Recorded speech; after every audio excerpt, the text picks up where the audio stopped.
I know I don't understand your experience. Yes, ma'am. Because I have never had to live it.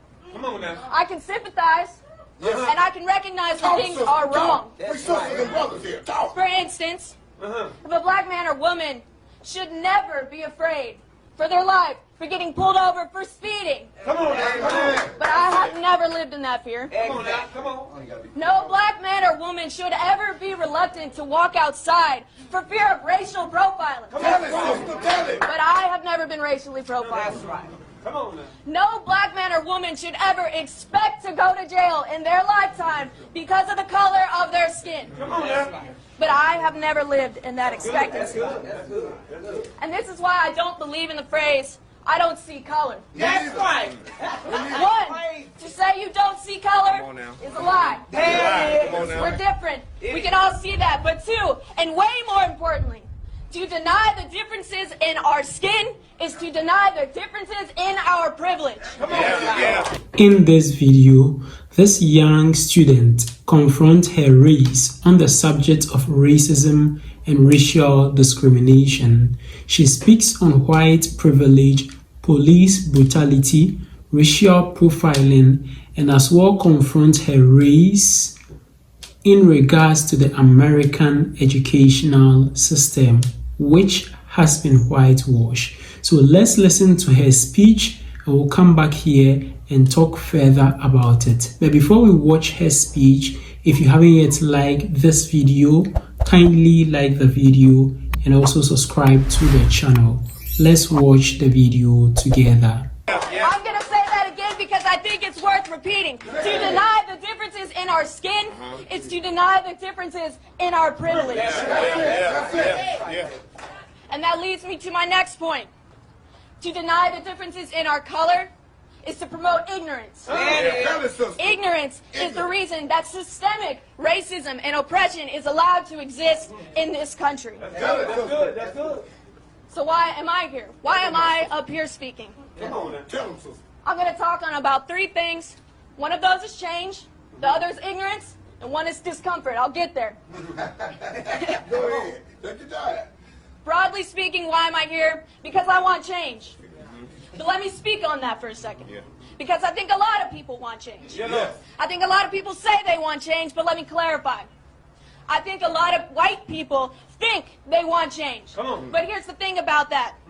In order for there to be a true and genuine change, for you, for the black community, for people of color, there has to be an equal and requited amount of change for white privilege. That's right. And that is something that white people don't want to think about.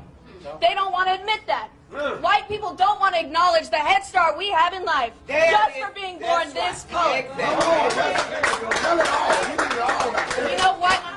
That is willful ignorance. Put it on front line. Willful ignorance is what allows oppression to continue in this country. Together we stand. That's it. So I'm going to talk on ignorance for a second. I think one of the biggest things that allows ignorance to continue is our education system. There it is, baby. Ma'am, our education system. Yes, ma'am. And what I mean by that is our education is a white man's education. It is. Oh, yes.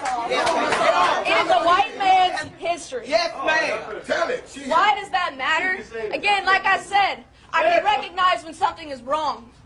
And that is wrong. Why? Because when you tell that history, the history that excludes black history and black culture and the black experience, you allow white people to think that nothing is wrong. And when that happens, you allow white people to think, well, it was bad back then, but it's not bad now. Hell no. That's right. It's bad now. In fact, some might say it's worse because this is systemic oppression. That's right. This is institutional oppression. This is oppression that is not overt, but it is just as powerful, and we are able to hide it. God Almighty. And I have more to say. If you want to hear all of it, please come out Saturday. We'll be there. Thank you. We appreciate it. But no, the reason I'm here is because I stand by you. I support you. I love each and every one of you out here. We are brothers and sisters to the day we die. And this is not my time to have my voice heard, but I will use my voice for you. I promise. Thank you. Welcome back. So in this video, we watch a speech of this young student who confronted her race on the subject of racism and racial discrimination. As well, she speaks about police brutality and other pressing issues that are of equal concern about the Black community in the United States of America. Now, in the United States of America, there exists racism in the sense that the country is psychologically divided into two. That is white America and then Black America. There are a lot of institutionalized racism or systemic racism that prevents Black people or hinders Black people in their day-to-day activities. Now, so she hinted and then spoke on some of the daily occurrences and things that have been put systemically in order to limit Black people. So she spoke about profiling, and she says that as a white person, she has never been profiled before because she is white. But when it comes to that of the Black people, whenever they are stepping out of their house, they need to think about racial profiling. Police sometimes interrupt them, which is not quite good. Even in supermarkets, shopping malls, event centers, and all that, police sometimes profile Black Americans, and this is not something that is good. So she spoke on that as well. Also on the educational system, which she says that it has been whitewashed, and things that are taught over there are things about white people in America and not about the history of Black people and all that. Everything has been made to suit the white people. So these are some of the things that she mentioned in her speech over there.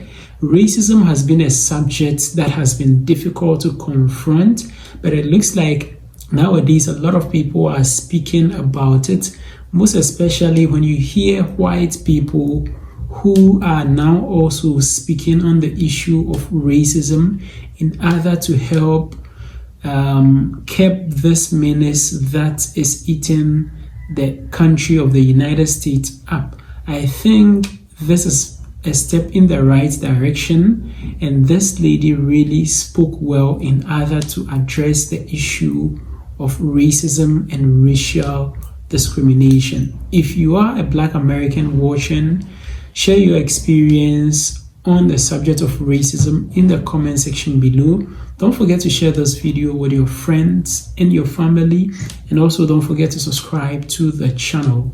Just click the subscribe button down here, click on the subscribe button, click as well on the notification bell, and I'd like to see you again in my next video.